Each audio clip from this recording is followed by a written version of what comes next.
These are so good. The Pocky sticks, specifically the matcha green tea ones. I don't know how they do it, but it tastes so much like green tea. I love anything green tea flavored. It's my favorite. Steve and I just went to the Gangnam Market in West Town in Chicago. So fun. I got bulgogi tacos with a side of kimchi. Delicious. They had like little like coin machines to win these little like prizes, and then they have a supermarket attached. So they have like normal goods, and then they have like a bunch of imported Asian goods. So we got dark kimchi, we got tteokbokki, like ready to make tteokbokki, we got a bunch of Asian snacks that we can't usually get over here. Great. If you're in Chicago, go to Gangnam Market. Go. It was so fun. Anyway, that's not why you're here. If you are new here, my name is Catherine, and I'm here to talk about books. It's been a minute. I am sorry. I feel like I haven't uploaded in a long time. I've been very busy and kind of unmotivated to film, which sounds kind of bad, but I've just had a lot going on, and so I just feel like I've been putting this off. But we finished up August, and I feel like I have to do my monthly recap because this is when I really get to talk about what I've read in the past month. So I thought I would sit and film what I read for August. I read some great stuff. This was a weird month because I feel like I was falling a little bit behind in my reading. I was not falling into a slump, but I was just falling into like kind of a malaise with it, that I feel like I was getting to the end of the month and I was like, shh, I didn't read anything. I just kind of like pull out ahead with some random picks. Some really random picks, but a lot that did actually pay off. So this was an odd month. I did read 4 books. It looks like only 3, but that's because this one is so tiny. But I read 4 books for the month of August. And 4 is my average. I'd say that is pretty much where I'm usually at. I'm at 4 books. They vary in length, they vary in size, they vary in difficulty, but it's usually about 4. So this is typical for me. Starting off with the first one that I finished, it was The Immortal Life of Henrietta Lacks by Rebecca Skloot. I hadn't read a nonfiction in a while, and I felt like it was time to just pick one up, but I wanted one that was going to be super narrative. Like, I didn't want another Open Veins of Latin America where it was like a lot of information and very heavy. Because I'm reading War and Peace right now at the same time as a lot of these books, I just want something that's going to move really quickly. And that is what I got with this book. This book is 100% incredibly narrative, incredibly personal to the writer as well. And so it felt very emotionally connected, very grounded. And it was just a fascinating subject. Like, this is something that really should be taught in schools, should be something that more people know about, and I don't think enough people knew about this exact phenomenon until this book was published. This is about Henrietta Lacks. This was a woman in the 50s in Baltimore, and she contracts cervical cancer, and so she goes to Johns Hopkins University to get it treated. While she is there, the doctors take basically a sample of her cells from her cervix, as they do with a lot of other patients, and they just try to see if these cells will reproduce on their own, and so that they can use it for research. Most cells, when they do this, do not live on, but for some reason Henrietta's cells just keep reproducing. They keep in perpetuity, they just keep kind of reproducing and keep going, which is huge for the medical community. So these researchers at Johns Hopkins start passing her cells along to other researchers because nothing was really patented in these days. It was much more of like I have this thing, I'll share it with other scientists. And so her cells, which are known as HeLa, H-E-L-A, from her name, those cells become incredibly important in the medical community. They help in cancer research, they help in polio research, they help in basically so many things in the medical community. However, Henrietta's family never really sees any benefit from this, and they don't really see any recognition, hardly any recognition from the scientific community that it was her cells. And so this book is also about Rebecca Skloot, is about the author really wanting to know who this woman was and who was behind these cells, and she works very diligently to try to get to know the family, tries to help them, tries to get them to come to terms with this very, honestly, kind of scary thing of a lot of the medical community has her DNA and is using it, and the family members trying to grasp that. She's trying to help them bridge the gap between it being this scary thing and trying to make them realize, like, no, she's done so much for this community and you deserve more credit. Like, your family deserves way more than you're getting for how much her cells have helped people worldwide. It's about Henrietta Lacks, and it's also about her journey writing about this, getting to know the family, getting to know her daughter, who was very invested in this. And it was just a very personal journey. It was very much, very narrative. I would have liked maybe a little bit more about the science, but also I felt that the way she wrote about the scientific elements of this was very approachable and not patronizing at all. It wasn't like, oh, you all don't know what this science thing is, and here I am, the author, coming to write about it. Because she makes it very clear that she's not from a scientific background as well. She had to do a lot of her own research to understand a lot of what these scientists are telling her. But I would have liked maybe it to delve a little bit deeper into that, but it almost wasn't really about that. It really was about the family's journey of this and the history of the United States and racism and medical treatment. Like, that is really the story that was being told here, and I think she did a very good job. It was great seeing her as a character, like her being really personally invested, because sometimes it seems like even in a book that is very narrative nonfiction, it feels like the author is like fully removed from the thing, especially if they're writing about a time that they obviously weren't alive in and they are just coming in as a researcher. But she's someone who was literally living with the descendants. Like, she was literally interviewing and getting to know the descendants of this woman and entering her world. So she becomes a character in itself. And this just flowed really easily. It was very interesting. It was incredibly sad. Like, Henrietta's life itself, it was so heartbreaking. Especially, there's something like just really, just like it leaves an icky taste in your mouth that this was a woman who was subject to the Jim Crow laws in Maryland in the 50s. And so she goes to basically the black ward of Johns Hopkins Hospital, who already were kind of touting that they did such a great thing in treating black people. However, they had their own special separate ward. There's something really egregious and just makes it sit uncomfortably in you that this woman was subject to these really racist laws in the South. Was she getting the proper treatment? Was anybody getting the proper treatment for cervical cancer back then? Most likely not, but especially as a black woman, you just wonder if she was even really getting even baseline the right adequate treatment for the time. And then for her to pass away from this just horrifying disease, like the way they described it, I was like, that might be the most terrible way to die.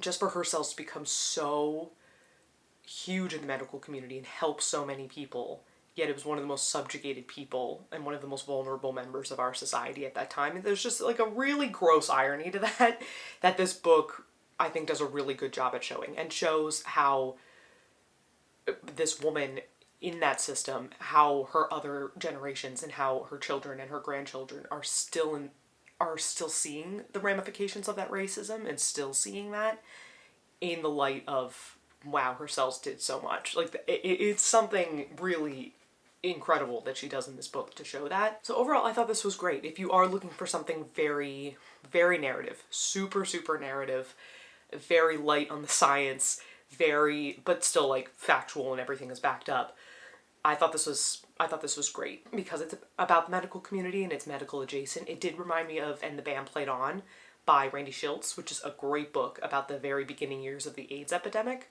Highly recommend that book. However, that book does feel a little bit more like it really delves into the science and the political nature of the scientific community, which this definitely like goes into but doesn't go full in depth to. That book definitely does. So if you do want more of that, of like how the politics play into all of it, and see people in real time figuring out the politics of the medical world, that book is better for it. This is I'd say like a more like personalized account. Most interesting parts for me were the parts with her family. Like, that I was coming from at this from a very like human interest type story person. Like, I was like, I find this about the human elements of the story to be absolutely fascinating. And her family was so interesting and so dynamic. This was a great read. And I finished this pretty quickly. I think you could get through this pretty fast. So, The Immortal Life of Henrietta Lacks by Rebecca Skloot. This was really good. Next, I read this. Fun fact, I read this for my book club. And I was gonna go to my book club. I went home to New Jersey for a weekend. Was gonna fly home Sunday night, as per usual, fly back home to Chicago on Sunday night, and then go to the meeting on Monday. I get to the airport, and all flights are basically landed, and there are no flights going out that we could get until Tuesday evening. Tuesday evening in the New York area. JFK, LaGuardia, Newark. Couldn't get anything until Tuesday. And so Steve and I are like, what are we going to do? Our only option, because we couldn't rent a car apparently, because most car rental places were like, no, you either need to bring it back or we don't have any cars. So we were out of options there. The only option we had was taking an Amtrak train.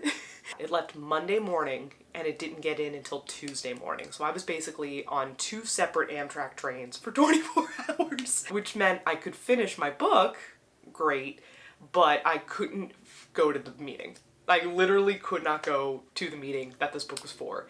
And I have to say, I liked this book, but I was disappointed I couldn't go to the meeting because this wasn't really a book that I just loved on its own. It's one I really would have liked to discuss with everybody. It's Mean Spirit by Linda Hogan. This is not a book I probably would have picked up on my own, or it would have been one that I put on my TBR on Goodreads. I'm like, yeah, we'll read that, and then I never read it. Which there are so many books that I just know are gonna sit on that TBR probably for the rest of my life. This is probably one of them. I don't think I would get to this very quickly. This is not a book I ever see in stores. This is not a book I hear anybody talk about. It just so happened my group picked it, and I was ready to go. Brought it with me home to New Jersey to finish it, and then I finished it on the train while the meeting was happening. Great. Mean Spirit, Linda Hogan. Linda Hogan is a Chickasaw writer. She's a Native American writer, but this is a fictionalized account of the Osage murders in the 1920s. So if you're familiar with Killers of the Flower Moon by David Grann, it's basically that subject, but with fictional characters occupying that world.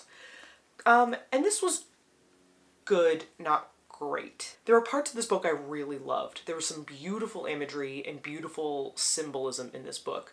Chock full of images, like images of horses, images of nature, images of beekeeping and bees taking revenge on people, and feathers and people coming into their traditions and coming into their heritage. And there was some great, beautiful symbolism and imagery in this book. And that was feeding me for a while, but then it felt like as we kind of got later into the book, it felt like it was a little bit on overdrive, and that was carrying way too much of the book, and in a way that the plot and the characters weren't keeping it cohesive.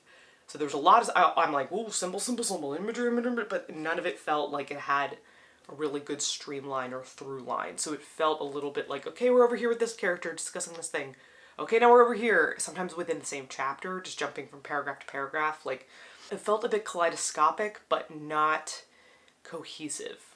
So then really it's not really kaleidoscopic, because that implies there's some kind of like symmetry and imagery, symmetry and like things paralleling each other, but there wasn't. It felt kind of like a muddled mess a lot of times. There were some really great characters in this. I really loved Belle Greycloud. She was great. She was like a very stubborn old lady. There's a fantastic scene with her where she sees these 2 white men killing these eagles. Like, they have a whole truck filled of these eagles that they've killed, and she just like lashes out at them and goes on a rampage. And I was like, yes, that's gonna take us somewhere. And it doesn't. Like, they just basically send her to jail. Her husband Moses comes to get her, and that's kind of the end of it. There's also another thing where she is occupying a cave because they're going to start killing the bats, and she's like, you can't kill the bats. And it turns into like more and more people start to join her at the cave. And again, I was like, this is gonna lead to some kind of denouement. This is gonna lead to something. And then nothing. Like, they just kind of occupy this cave. The white people start to overreact, and I was starting to go, ooh, this might go a certain historical way, and then it just, which I didn't want it to go there, but I was sort of like, this is going to build to something, and it didn't. So I felt like things were always kind of like leading up and then going to nothing. I just didn't feel like this paid off. Like, I felt like there was a lot going on, but a lot of it didn't pay off. This was honestly kind of long. Like, it doesn't look that big, but the pages are really big with like some good amount of text in here. So it actually took me a lot longer than I thought it was going to take me. This was a 371 page book, but again, this is a big, like, this is a large book. This is, I would say, a normal size book. So there was a lot more words per page, and I just felt like it could have been 100 pages shorter. It could have been 100, 150 pages shorter. I'm not gonna lie. I'm not gonna lie. Certain characters had very interesting arcs. Nola had a very interesting arc, which was very interesting. Belle had an interesting arc. Stace Redhawk, who was basically a South Dakotan Native American who was working for what was supposed to be basically the start of the FBI, but he leaves the FBI because he wants to really just help his people. That was an interesting arc, but it just didn't feel like they were all super cohesive. By the time I got to like the last 100 pages, I was kind of just like, Like, let's wrap this baby up. It was fine. It was fine. It was fine. This is not necessarily one I'd recommend, but if you are looking for something written by a native writer, if you are interested in that world of the 1920s Osage oil murders, then this is good. But I would say probably just read Killers of the Flower Moon, because that still felt narrative enough that I got enough personal things from it without having to like bring it to a fictional personal level. I think that is something that was working against me. That is not this book's fault. I had kind of really just read Killers of the Flower Moon. I read it in October or November of last year, so we're coming on a year. So I was already very, very familiar with this world, very familiar with the topics. I even knew who a lot of these characters were referencing, because a lot of them were based on real people. So not that I was tired of the subject, but I was a little like, I've already kind of done my reading on this. I already kind of know. So that's not this book's fault. That is just kind of like a timing thing that when we did vote for these books, I was a little like, I don't really want to do that one because I kind of just read about it. But then I was like, nah, we'll read it again for the group. But then I didn't get to go to the group! So really I read this and I was like, I can't even discuss this with anyone. Because with this group, often, if I'm so on a book, sometimes the discussion will make me go, oh god, this book is amazing. Because someone will bring up something that I didn't think of, or we delve into things, or there's things I miss. Trust me, I'm not the best reader in the world. Sometimes people catch things and I go, oh, I didn't even realize that was the case. Which is why the discussion is great. But now I read this with no payoff, so I'm just feeling very like, eh. So, yeah, this was fine. I might unhaul this. I'm probably going to put this in a little free library. Next, these two were totally random because I was getting to the end of the month and was going, oh. So I just had to like crank out some books. And one that I have kept in my arsenal for a while, for this exact moment, for this exact like, oh shoot, I need to just like put something in that's like kind of impressive, but that's really quick. The Old Man and the Sea by Ernest Hemingway. This is a short king. It's a short classic. It's just a classic story of a Cuban fisherman, and he is out on the sea trying to catch this elusive marlin. He's trying to catch a big catch. He hasn't had a good catch in a while. He's just looking for a break.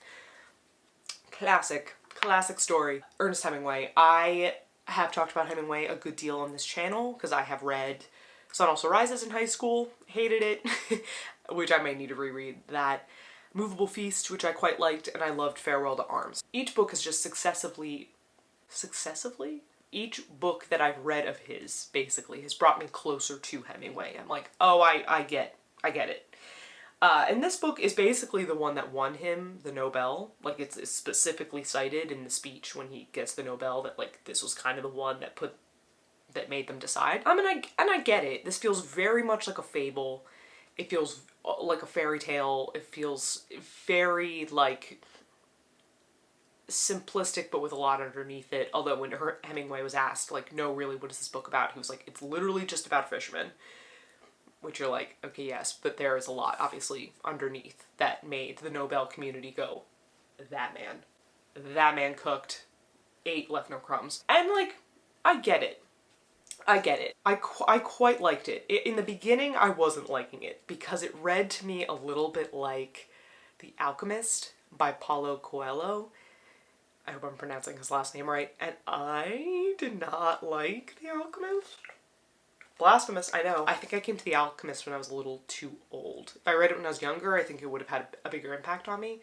But reading it as an adult, I was a little like, this feels a little bit armchair philosopher, a little like, I'm gonna say this and it's so profound. And everyone goes, oh, like that guy at the party who like is playing devil's advocate to someone's point, and you're just like, oh dude, come on. Like that's what that book kind of felt like to me. And the conversations with, what's his name? Santiago? The fisherman Santiago and the boy felt a little bit like that. And I was like, look, obviously he wrote this before The Alchemist, but I was a little like, this feels a little bit like he's gonna say something really profound, and the boy wondered, and I was like, The beginning I wasn't super big on. I got more into it once Santiago was on the sea and he was by himself, and he's having these conversations with himself, and there was something like a little bit repetitive in this book, where he kind of has the same thoughts and the same things happen to him over and over again, but I was into it. Like, I was like, no, I get that. I get why that he's having those thoughts again. And there's something that's like lulling me into his psyche and into his world. It also just made me cheer for him. I wanted for him. I wanted him to catch that marlin. I wanted him to get a big catch, and I wanted him to not starve in this shack, which is basically what he was doing because he just hadn't been catching anything, and why this boy who he has this close relationship with, almost as like an apprentice mentor kind of relationship. That's why the boy can't go out with him, because his boat isn't really making any money. And the boy like wants to help the old man, but the old man's like, no, you gotta go where the money is, and buddy, it's not with me. I can see why people were like pressing Hemingway to ask him what this book really meant, because there was something in this about man versus nature, man versus man, like the struggles this man had with himself, the struggles about like the limits of manhood were definitely in here, and just that like try as you might, you can give everything, you can give your all, you can give 110% of yourself to something, and just the world, nature, fate, whatever it is, can just be out to get you. And that's really all it is. You can put your blood, sweat, and tears, and it's still not going to work out for you. There's something really big in that, knowing that Ernest Hemingway at this time was like really starting to go into a depressive spiral. I was reading the Wikipedia article as I was reading this, and I was like, I see. Like, this is when things started to kind of start to unravel for him, and you can feel it in the pages. Like, you can feel this is a man who is not happy with the way life is going. It's not bitter per se. I wouldn't say this is a bitter book. It just feels like this is someone who's like been struggling for so long, like struggling against the tides of themselves or against the tides of society, or things have just like not been working out and they're trying so hard just for a win. And then when this man does get a win, once he does have that success, spoiler, of catching this giant marlin, and it's huge, when he comes back, it just keeps getting eaten away by these sharks. And like, is that Hemingway saying, I've been so successful, but all my work has just been like bitten away by these vultures, by these sharks, by people who of less talent but have to pick away at my work until it's just a carcass? Maybe. At the end, I was like, yes! Oh. Like, I still was like, still doesn't get it. Like, he still doesn't get his at the end, and you just feel a little like, ugh. I would not give this 5 stars. 5 stars would be this would like change my life. If I was like a 19-year-old man, probably I'd be like, this is it. This is about being a man. This is 4 stars because I actually did really care for Santiago. I did really care for his struggle. He got me invested in a very, very short time, even though it started off on the wrong, like, alchemist kind of tone, which I didn't like. We came back around and I actually became very invested in the story. Quick read, finished this in a couple days, got my Goodreads count up, and I'm glad I read it. I'm quite glad. This had been on my list for a long time, so I'm happy I got to it. So, The Old Man and the Sea, that book you had to read in high school that everybody hates, but I actually quite liked. The last book I read for the month is definitely one that was just me being like, I gotta fit it in. But I'm so glad I read it. Uzumaki by Junji Ito. Spirals, snails, more snails, so many snails. This was fantastic. So this basically is the trilogy of Uzumaki. They were 3 separate books. This is a combined volume of all 3, which so glad I had this copy, because I definitely would have read that first one and been like, well, I need to keep going. There's 2 more. I gotta keep going. And to buy them separately, nah. Read them all in like 2 days. Yes, please. Especially because this is manga. Manga is so easy to get through. The story itself is like not super hard to comprehend, very simplistic. It's all basically dialogue, and then the art style is what's keeping you there. And when I tell you this man can draw, like the art in this is absolutely insane. Like some images in here that I'm like, how did that man cook that in his brain? That's crazy. Ones that like, when I read books, I don't necessarily get freaked out or scared, but there was a couple in here that I was like, shouldn't have read that before I went to bed. Should not have looked at that image before I went to bed, because now that's gonna spice up my dream tonight, and not in a good way. So if you're unfamiliar with Junji Ito's work, he's a horror manga writer. This is a very, very famous trilogy of his, written in like the late 90s, about a town that basically gets taken over by this spiral. The shape of the spiral reappears in all these different things, in the smoke in the air, in the plants, in snails. The spiral just starts showing up everywhere, and weird things start happening around it.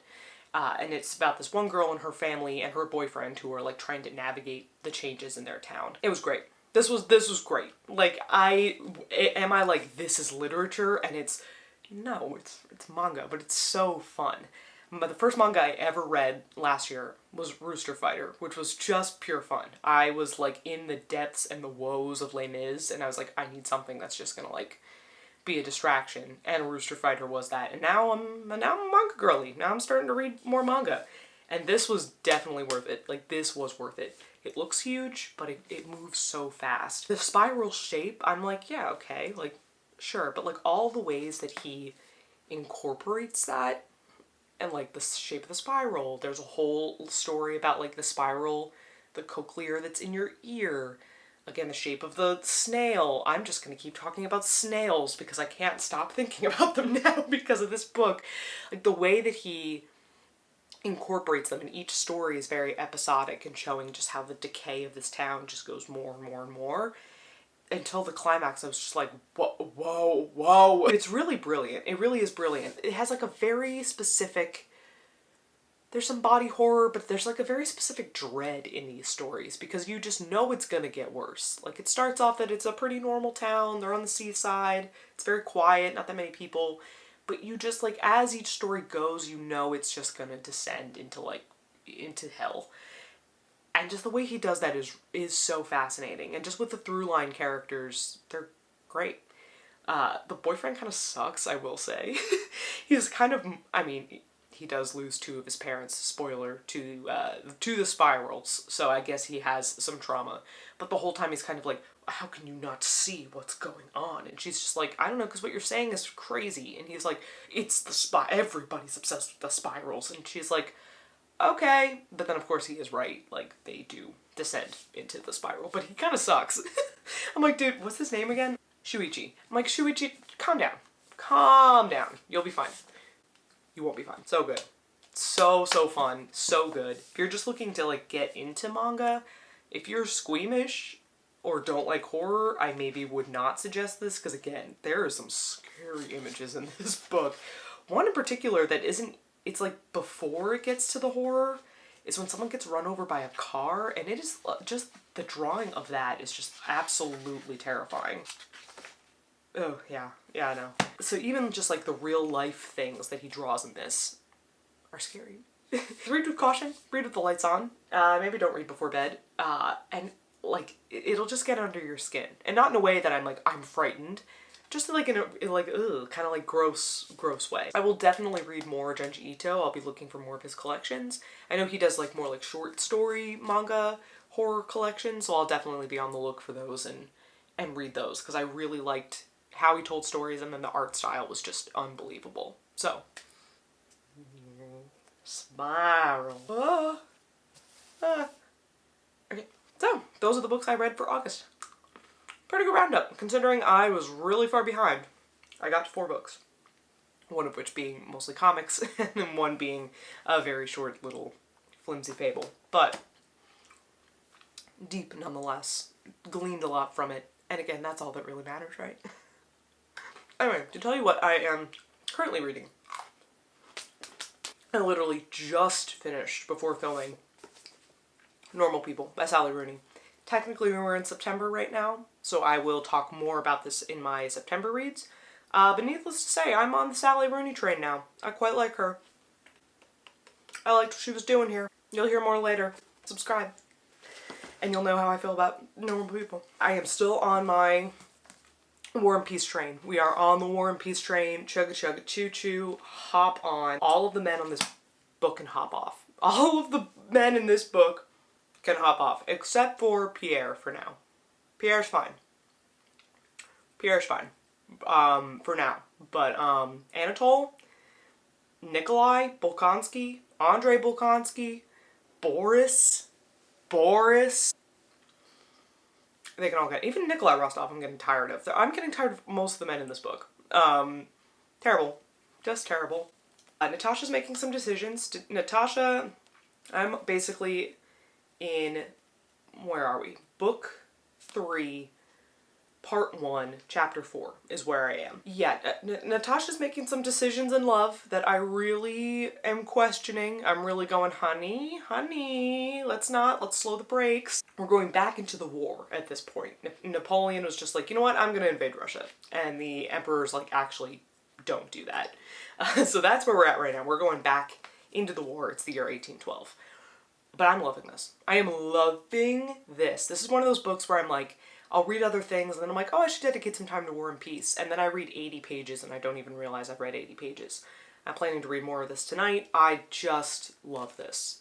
The fact that I do hate these male characters so much, and then there's some characters I deeply love, just means Tolstoy's doing just his usual Tolstoy thing, where he just like knows how to write people and just knows how to write interactions just so well that I'm getting very, very invested. So good. So good. And since I just finished Normal People, I feel like I'm going to pick up a new book today. I am thinking A Death in the Family, which if you watch my first lines of TBR videos, this is one of the books that I was interested in picking up. Also, Normal People was one of those books. So I'm just like chugging through that little list because those were all books I was already kind of thinking of reading. This had that really interesting first line. We are talking now of summer evenings in Knoxville, Tennessee, in the time that I lived there so successfully disguised to myself as a child. Like, this is so good. And I just have like been thinking about that and chewing over that. And I just really want to start reading this. So I'm probably going to pick this up tonight and start reading it. Death in the Family, James McGee. It was the winner of the Pulitzer Prize. We're gonna see. We're gonna try it out. If I'm not feeling it, I'll just pick up something in the vast TBR library I have of books yet to be read. So right now these are my two current reads, having just finished Normal People. Yeah, thank you so much for being here. If you haven't yet, you can like this video, you can comment on this video, you can subscribe to my channel, you can share this video, you can do whatever you want. Do whatever you want. Go to the Gangnam Market if you are in Chicago. And let me know what you've read this summer. We're now going into fall, which is my favorite season. I love fall. And I'm so ready to do like fall book content on this channel. So that's really what I've been gearing up towards. Like that is what I am working towards, is doing maybe some more fall vlogs, fall shopping. Let me know what you would like to see in terms of fall content. I think one of my next videos I'll put out is like books I am anticipating to read for the fall. Maybe not spooky books, that might be its own video, but just like fall autumnal type books.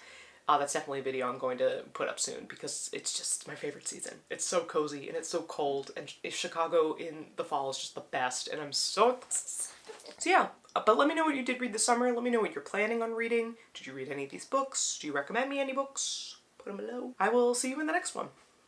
Bye!